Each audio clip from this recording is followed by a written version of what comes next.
In my last video there was a bit of a theme with running and movement being used as a way to support the main gameplay of combat.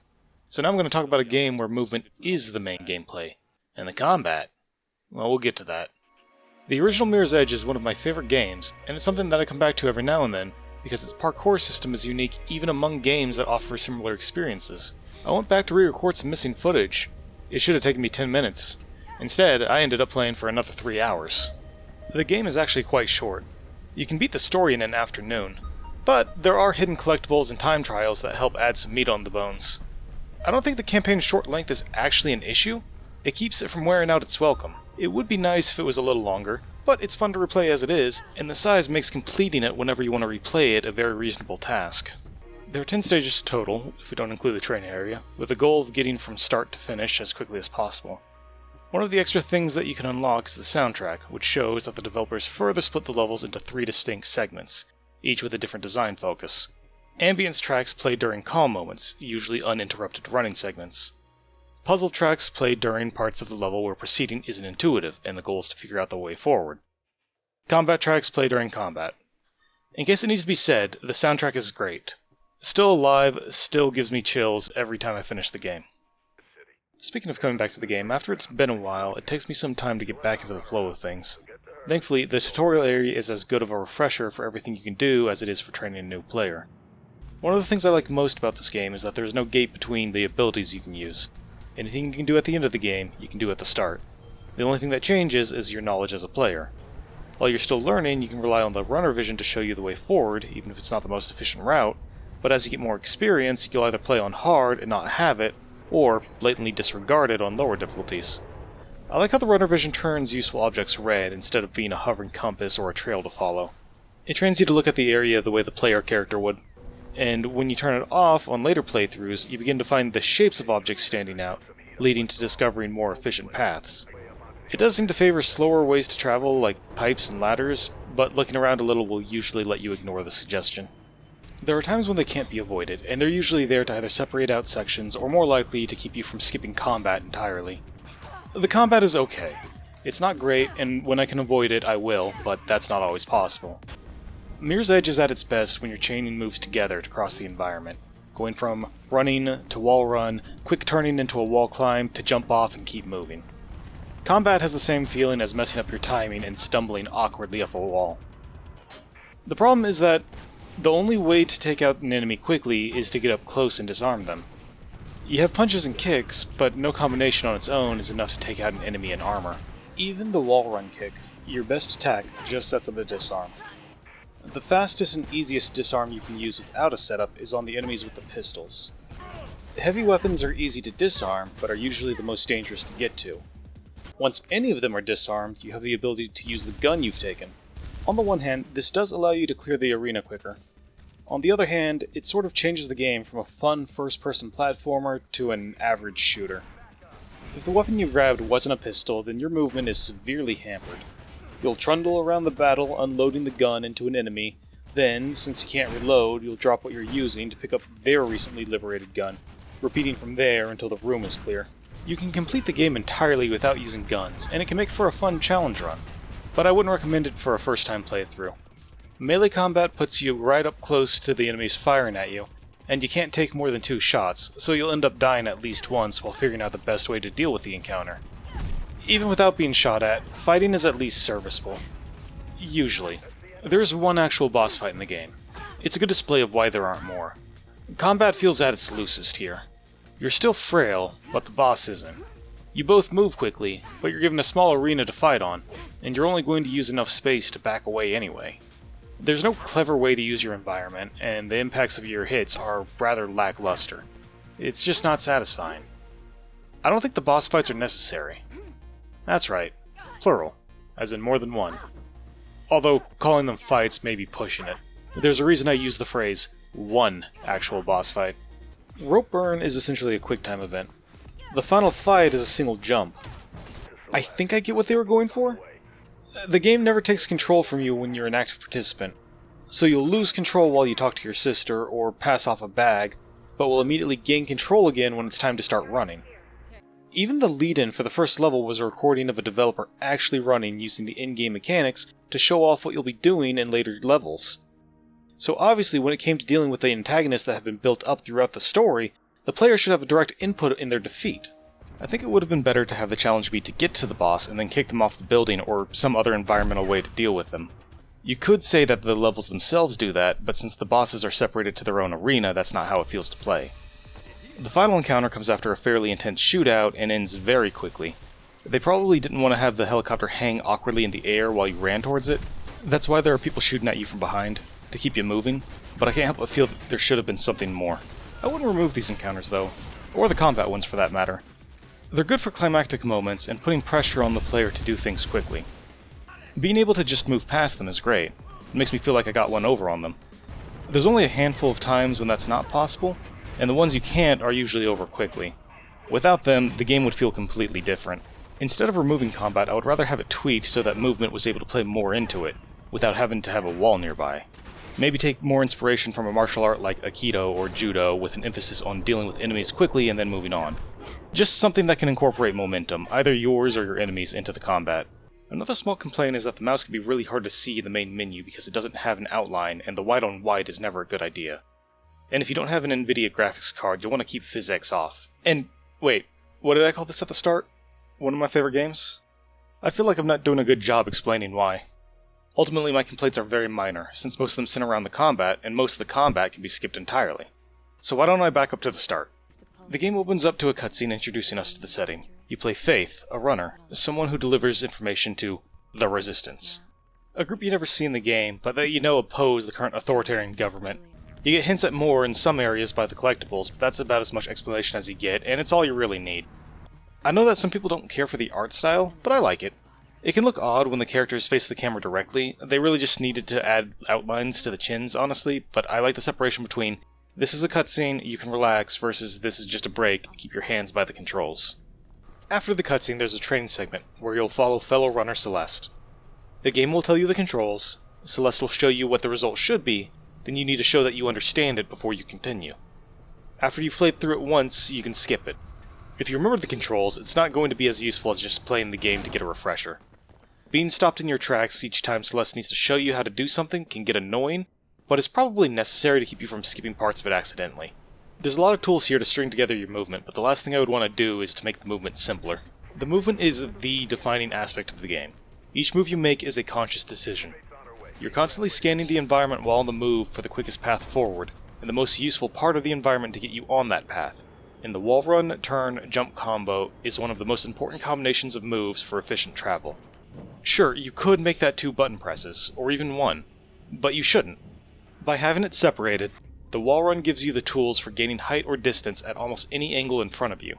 Having the quick turn and jump off the wall be separate lets you decide when and how you move. You are always in control.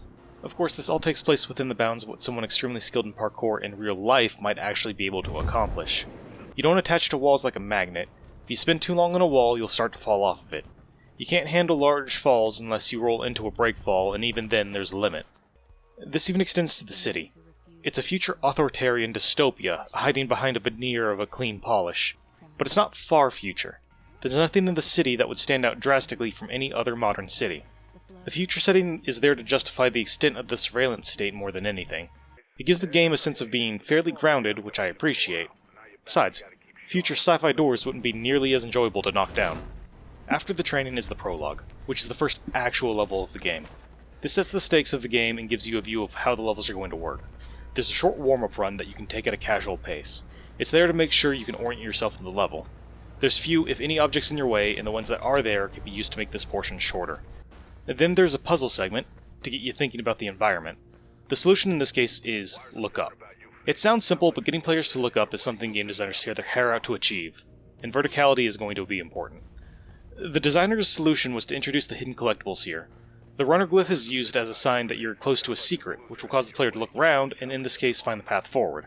That's pretty clever. After the puzzle is a higher intensity chase. There's not any real danger here, but it's enough to get the point across that you should be moving as fast as you can. There's more obstacles here, and in the later levels these segments are intended to be the test of how well you've mastered the movement. You're given multiple options for traversing the environment, and you need to chain them together on the fly. At the end of the chase is the first combat section. There are only 2 cops with pistols, and they are just as easy to take out as they are to ignore. So you have options on how to deal with them, but you do have to deal with them being directly in your way. This section ends when you hand off a bag to Celeste, and continue to the final part of the level. It's essentially a cooldown run. You're still being shot at, but you aren't in any real danger, and there's not much to get in your way as you leap to the helicopter and get the only shot of a reflective surface in the game. Then you're given a break from the gameplay with a cutscene. This effectively establishes the run puzzle combat loop I talked about before. We can add on a warm-up and cooldown run as well, usually at the start and end of the level. Hey, I think I figured out why the game ended the way it did. Story-wise, you establish that this is normally a low-key job. The runners stay out of trouble as they deliver the messages, and the police mostly leave them alone, but now they're starting to crack down on them. We also get some interaction between Faith, Celeste, and Merc, showing how close the runners are as a group. This is a really solid start for the first level, and it's really clever about guiding the player. The cutscene after has some playful dialogue between Faith and Merc, and it shows how Merc and the runners have been listening in to police chatter. Its main job is to tell Faith that her sister Kate is in danger. This is where the main plot kicks off, as it's mostly about Faith trying to protect her sister, with the runner's story taking the B-plot. In the following stage, you find out that Robert Pope, the one person who is actively trying to change the system from the inside, and actually had a chance of it working, has been murdered, and Kate is being framed for it. Faith promises she's going to find a way to help her sister. The setup's a little odd here. Kate was knocked out and someone shot Pope with her gun to frame her, and then just left. It makes a little more sense when you get the hint that it's the private military that's been running the surveillance state making a play for more power. They just need an excuse to make a move. Mechanically, the second stage mostly just expands on the first. The warm-up run is a little more intense, and the puzzle section splits two chase sections. It also seems to have the cooldown portion before the combat section. I don't know if it was intended that way, but it's the longest uninterrupted section of running with no obstacles in the way at all. It's an odd choice since that's not when moving is at its best. The combat section afterward is basically the same as the first, but with a time limit before tougher enemies spawn in. This can also be skipped if you know where to go. The cutscene places us back at Merc's place, with the runners discussing evidence that Faith lifted from the scene of the crime. A note from Pope's journal saying, Icarus, and to the highest. We'll later see that Project Icarus is a program to train people to hunt down the runners.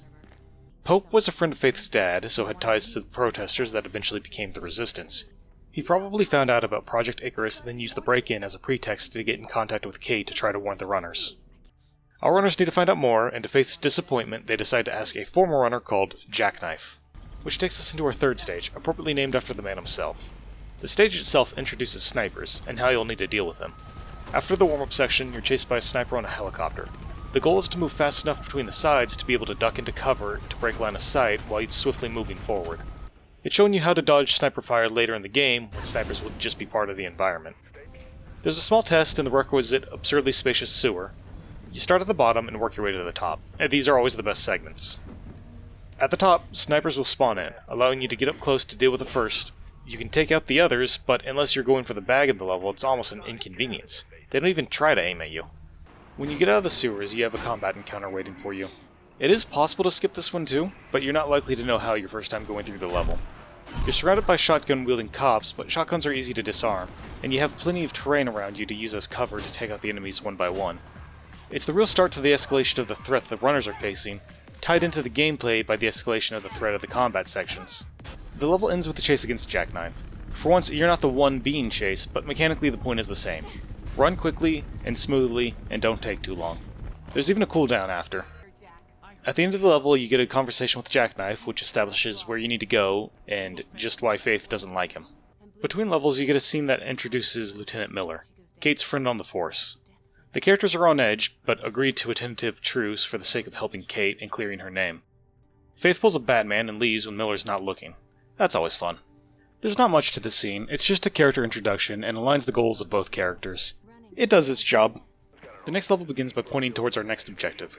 We're going after a wrestler turned head of security called Ropeburn. This level is noticeable because it has the first encounter that you can't skip. It's an introduction to the late game enemies, basically saying, you need to be able to deal with this before moving on. There's only 3, so it's quick, but they're all armed with SMGs, which have an odd timing for the disarm. Outside of that, the level is great. There's long stretches of uninterrupted running, and plenty of ways to be clever about moving through the environment instead of using the straightforward path. And it all leads up to the big set piece. You know that bit at the start where Faith jumps on the crane without your input? Yeah, now it's your turn to do that, but better. The moment itself is short, but it's been built up throughout the latter half of the level with the cranes you're trying to get to almost always visible. It's a great moment. We cut to a scene with Faith telling Miller what she's learned. Ropeburn was the head of Pope's security and the one who framed Kate. He may have even been the one to kill Pope, assuming he didn't have some underling do it. Miller pulls a gun on Faith, threatening to turn her in to get some pressure off of him and Kate. Faith steals his other gun in response and threatens to kill him if he does it again, establishing that Faith is willing to kill in self-defense. It's interesting to note that Faith's first design had her using a pistol from the start before the design shifted to her starting unarmed as combat became less of a focus. A good decision, I think. Always having the gun would both change the tone of the game and what the design was focused on. The next level starts with taking out Ropeburn. Even though I think of him as the boss of this level, it always surprises me how soon you take him out. We set up some more distrust with Miller, then Ropeburn is disposed of so you can make room for our next main antagonist, a mysterious sniper who has surprising acrobatic ability. There is a proper combat encounter afterward, but it's hilariously easy to skip if you know how. The rest of the level has you working your way into the subway. The course is a lot tighter here. There aren't as many options for progress, but there aren't any forced combat sections either. Even the mooks dropping from the ceiling are pretty easy to avoid. This also houses the most annoying bag to find, since it is both well hidden after a platforming section, and it locks you out after you pass it. There's a segment at the end where you dodge signs on a train. It's interesting visually, but simple mechanically. It doesn't stay long enough to wear out its welcome at least, and no one's shooting you. It also leans into building up that sense of speed that the game has been so good at. You leave the level with Celeste, and a cutscene plays where Faith and her have a heart-to-heart. We get more information about Faith's background, how she was dragged to protest by her father, and how she lost her mother when one of these protests went bad, causing her to run away from home. Mark caught her later, breaking into his hideout, and decided to train her. This builds on her motivation. She didn't know why her dad was bringing her to the protest, but now finds the city changing beneath her feet again, and she wants to fight for it. Celeste warns her that Faith's attitude is a good way to get killed. Faith brushes her off, saying that they'll survive, and Celeste replies that she'd rather live. We'll later learn that Celeste is the sniper who's the current face for the villains, and this is her trying to justify herself to an unaware Faith. She's practically begging Faith to just let things go, but, of course, Faith can't let herself do that as long as her sister's in danger. This is a good scene, and it's almost tragic on repeat playthroughs. The scene fades out, and you head to the New Eden Mall to meet with the sniper. This is a great level. It's essentially one long, uninterrupted chase from start to finish. The first half is getting to the mall, and it's great how much it makes Faith feel small against the backdrop of the city. You can even see Celeste as the sniper crossing the other rooftops to get to the mall before you. When you see the sniper in front of you, you can see her do the little bounce that Celeste did at the start of the game, hinting at her identity. It's the attention to little details like that that make this game so great. There is a short engagement that you can't avoid fighting in, but once you get to the mall itself, you can run past pretty much everyone else, turning an ambush into a clever escape. The following cutscene is just there to remind us that Jackknife is still there, and still awful, and our next destination is the Pirandello-Kruger warehouse. The warehouse is mostly a puzzle box level. There are elements of other components here, but you're going to spend the first two-thirds of it figuring out the path forward. Directly outside the warehouse, guards are waiting with sniper rifles. You can avoid them, at least after taking out the first, but if you take out the snipers, you have access to a second path that's a little faster in exchange for the time you spent shooting. That leads you to the hardest fight outside of the end of the game, or that one level. It's the two enemies on the catwalk that make it difficult. They have a clear shot at you as soon as you enter the room, and any misstep can kill you. You'll need to time the disarm right, but you only need to take out one of them. The following room can be a difficult puzzle since the crates are both the key to proceeding and obscure the path forward. So of course they hide a collectible here. At the bottom of the area is the big reveal for the story. Project Icarus is a training facility to get the private military ready to hunt down the runners. A new enemy is introduced here, the Pursuit Cops. Basically cops that have your movement ability. They're easy to dodge when you have distance on them, but can be annoying when they close the gap. They don't appear often. Apparently there was more for them planned, but ended up cut. But right now there's enough of them to be an interesting concept without overstaying their welcome. The rest of the level is an extended chase sequence starting in the Icarus training facility. It's a nice way to end the level. There's a new threat that you feel like you're barely getting away from, smashing your way out of the window, and hopping on a train to escape. The scene at the end is just Faith running towards the dock. Then you get to the boat. The boat is the level that turns most people off of the game. There are two tough fights back to back with heavy weapons blocking your path forward. You can run past the first one, but I don't expect a player would be able to figure out how in their first run. The second fight can't be skipped at all, and you will die if you try. As you will if you try to take the heavy machine gunner out first. The only way to get through this is to take the enemies out one by one, and you're not exactly given a lot of options to approach the encounter. After that, you have a puzzle room to figure out how to move on. It's intended to be a break after the combat, but you've probably spent way too long not being able to just run. You know, the main selling point of the game? The next segment is a bit better. You're being sniped by the person you're here for, but you have some freedom on how you make your way to them. When you do reach them, you have to deal with a rather lackluster boss fight, but I like the chase sequence after. If you take too long, you'll be shot at, which, oddly, is a nice change of pace. The last two chases just sort of waited for you to catch up. This feels like a good escalation. And you're given a good environment to make it easy to flow through, even on your first try. The chase ends on some crates, where you'll finish the second half of the fight. It's still not great. Once you win, you switch to a cutscene where Faith unmasks the sniper and you deal with the reveal of Celeste. We get background on Pope's murder. He had become too big to ignore and he started making threats, so they had Celeste take him out under threat. Celeste pulls in "It's not personal" and Faith blows up the docks in return. Celeste probably isn't dead, but Faith is definitely done with her.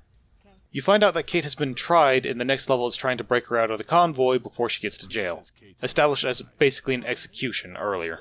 After the boat, it's nice that the next level is one of the best. There's a long chase segment at the start where the pursuit cops come back for the last time, but the actual combat you need to do is light. It's really just to check that you're able to put together everything you've learned before the finale. The puzzle section as you climb through the atrium is great. You can take your time with it while you're figuring out where to go, but because of the distance and height you're gaining, each part you figure out feels like you're making substantial progress. When you do know where to go, it just becomes another running section, and it feels great. At the top is our main goal for the level, a sniper drop that you use to take out the engine on the truck carrying Kate. There's not much happening mechanically, but I appreciate the game's commitment to letting you participate in the story as much as possible during the levels. This could have been a cutscene, or had control taken from you, but the game is better for letting you be the one to take the shot. There's a combat section after you deal with a convoy, which can be difficult if you try to fight on their terms. Or, you can remember you're a runner, and use the environment to finish the rest of the level in the time it took me to finish this sentence. There's one last cutscene before the end of the game. You just save Kate, so Faith has Mark guide her back to the hideout. They split up to make it easier to avoid the cops, but by the time Faith gets back to the hideout, she finds it completely in ruins. Merc, with his last breath, explains that they took Kate to the Shard, and begs Faith not to let them win. I'm not sure why they needed to keep Kate alive, since she was essentially being sent to her death anyway, and they could have simply made an excuse for why they fired on her. Maybe they wanted leverage over Faith since they couldn't find her? It doesn't matter too much. The stakes have been raised to their highest. Faith has suffered a personal loss by losing her mentor, she's been betrayed by her best friend, and she's risking losing her sister again. The player and the character's motivations are effectively aligned, and all that's left to do is to save Kate and make the people who took her pay. The Shard is kind of amazing with how subtly it's built up. It's the tallest building in the game, and it can be seen looming over you in most levels like a blue monolith. It gradually grows larger as you get closer to it until you're right at its foot. The colors of the game shift from the white and red of the runners to the blue and black of the Shard itself, representing the overbearing surveillance that it houses. The last level returned the palette to the runner's white, since it seems it'll be Faith's victory. But then you start the level. In other levels, the Shard's presence was understated, and you often had to look around to find it. Here, you are pointed directly at it, larger and more ominous than it's ever been. This build-up is amazing, and when you go to raid the Shard, you start outside of it, allowing you to look up at this all-encompassing behemoth, a personification of everything Faith hates about the city. For all the runners' focus on viewing the city as a living thing, here is the ultimate enemy, standing against their freedom embedded into the city itself. It's great as a level too, even if it's a little combat heavy. There's only 2 that aren't really skippable, and only 1 requires clearing out the room. There's a quick warm-up, and then a shootout in the parking garage. The elevator may make it seem like you'll need to take everyone out, but as long as you're quick, you'll be fine. You meet up with Miller again, and he takes over guiding you in the interest of helping Kate. After that is a shootout in the lobby. While you can hit the elevator quickly, there's a delay for when it comes down, so it's safer and almost faster to just take the enemies out. You escape an ambush through the elevator shaft, which works as the last puzzle section of the game. It's not difficult, but it's a needed break between the bouts of combat. The next combat section is a lot of fun. You deal with snipers, and you need to use your skill with parkour to keep moving between terrain to stay safe and take out the snipers to be able to move forward. You only need to take out 2 to be able to move on. Then there's a long elevator ride showing the city at night. It's some time to get some breath before the final shootout. When you're at the top, Miller tells you that you're looking at the servers that control the surveillance for the entire city, and you'll need to destroy them before proceeding. That's the last we hear of him as he's overtaken by the sounds of gunfire, possibly dying. If you're doing this without guns entirely, you'll be in for a challenge. You need to trick the enemies into shooting the servers for you. However, if you're only against using the guns against human targets, you can clear out the catwalk and use the machine gun to quickly take out the servers in under a minute before moving on. The actual climactic fight ends there. Kicking Jackknife out of the helicopter is mostly just catharsis at this point. It's a direct face on everything bad that's happened to Faith so far. As he falls, he fires his gun wildly into the air, bringing down the helicopter they're in, forcing Kate and Faith to escape back onto the shard. As Faith and Kate share a hug, they look out over the city. The colors are all shades of blue, as the runners are all gone. Only Faith is left, but at least she has her sister. The title track plays as the scene fades out. The credits play and we hear radio messages saying how the city has changed because of Faith's actions. Things aren't perfect, but there's hope for a future, outside of the dystopia the city has become. There was obviously more planned, and while I would have liked to see more, I am happy with what we got. Like I said at the start, this is one of my favorite games, and I hope I was able to show you why. It still remains one of the most unique and fun experiences, with a decent story, excellent presentation, great music, and of course the amazing parkour system. It's something I'll always be able to come back to and have an enjoyable experience. If you haven't played this game yourself, I'd highly recommend it. Even after all this time, the game is still alive. Thanks for watching my video. Obviously I'm still figuring out just how I want to format these things, and I think I'm starting to get the hang of it. I knew I wanted to be able to talk about things I enjoy as much as I talk about things I want to criticize. Ultimately, I don't want to have a channel focused only on the negative. I want to talk about games, but why should you listen to me if it doesn't seem like I actually enjoy them? Not saying there won't be the occasional rant video. Those can be fun after all, but I don't want that to be my entire channel. For the future, I'm going to try to get videos out around once a month, so look forward to that. Also, I have a Patreon, so if you want to support the making of these, give it a look. $10 patrons will even get a shout out at the end of the video, so I can thank them for their support. And don't forget to like, comment, and subscribe. And thanks again for watching.